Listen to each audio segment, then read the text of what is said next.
ولا يهمك ابو حافظ، جيتك بتسوى 100 حمار. الثومي انا فكرت اليوم اشتري حمار، ايش رايك؟ قول ان شاء الله يا ابن عمي. مصراتي بجيبي وما تاكلي هم الثومي، خلص معي حق الحمار.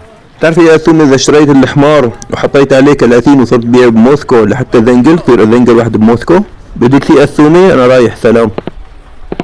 الله معك ابو البيش. لا بس اي حمار بدي اخذ كلهم بيشبهوني. انا بنصحك بهذا الحمار كتير بيشبهك، مبين عليه اخوك، خده وبراعيك فيه ما بنختلف بسعره، وانت مبين عليك كويس وحمار. وهذا الحمار حقه 50$، وبما انت كويس ومبين عليك حمار كمان رح اعطيك اياه ب100، رح راعيك فيه، هو حقه 50$، رح راعيك اياه وبيعك اياه ب100. كويس هيك يا كر؟ رح ادفع لك اللي بدك اياه لانه هذا الحمار بيشبه ابي حافظ. يا مو ابرد الفقر، بكره هذا الحمار بي عليه 30 بطلع بلاوي، بدي سمي هذا الحمار حماري حماري حماري. ايش بك ابو حافظ؟ ليش عم تبكي مثل المطلقه بليله عرسان؟ سرقوا لي الحمار يا الثومي.